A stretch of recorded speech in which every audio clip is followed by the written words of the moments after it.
All right.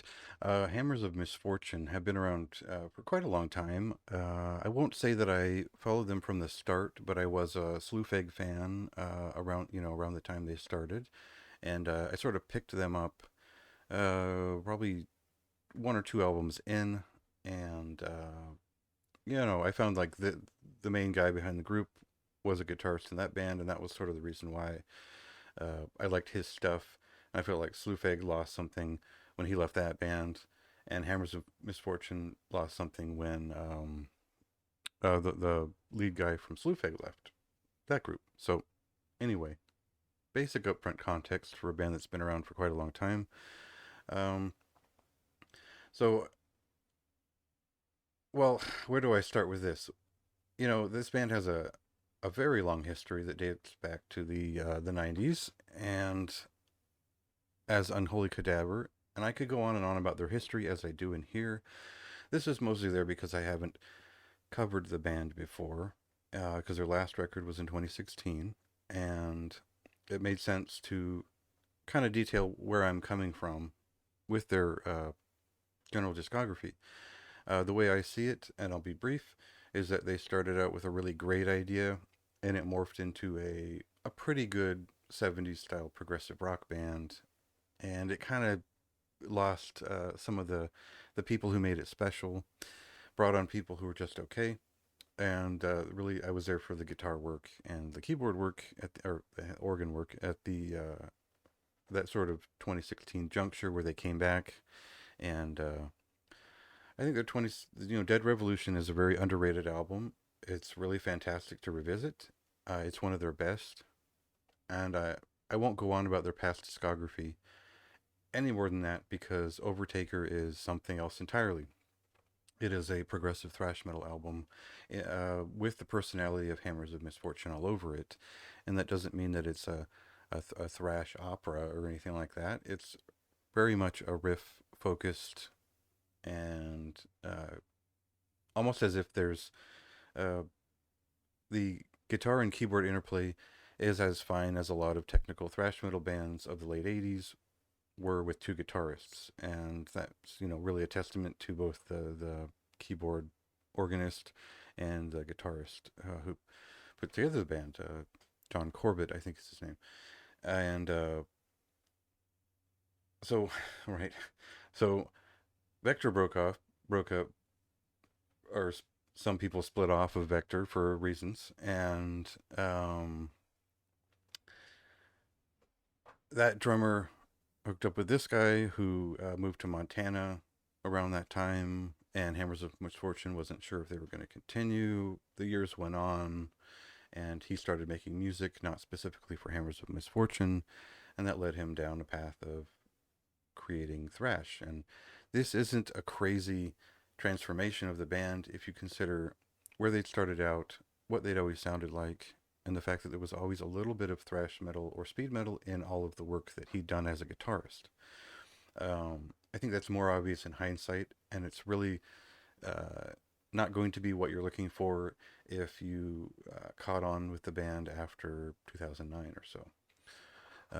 But here, the result is a somewhat modern uh, idea of what progressive thrash metal is, and I think it lines up with what a lot of what the German bands were doing in the late 80s and early 90s. Um, Not so much the alternative rock side of like a Depressive Age or something like that, but like an early Psychotic Waltz. Mekon Delta is obviously a very important choice to make there, and because it is Hammers of Misfortune, yes, I think the sort of thrash metal focused side of Manila Road does factor in there. I think the medium between those two things is probably Blind Illusion, depending on which record you're picking up. So anyway, that is the conceit of the band, though, but we're missing the side that is influenced by 70s progressive heavy rock, and specifically, like a Yes or a King Crimson or that kind of thing. It's a superficial sort of observation, but um, with so many bells and whistles and so many vocal layers and the keyboards and the guitars and prominent bass lines all flying around and the drummer being especially good at what he does, it is overwhelming to start. And maybe in the way that like the first Skyclad album was overwhelming to start out, because it's, that was like folk and thrash and all these things all at once. And eventually they threw a violin in there. And that's the same feeling here, is that there's quite a lot going into it. And that sort of features as the progressive rock side of it. And for me, it generally works because it's such a guitar focused album. Once you do crack through that, just all of the everyone firing off at once all the time, and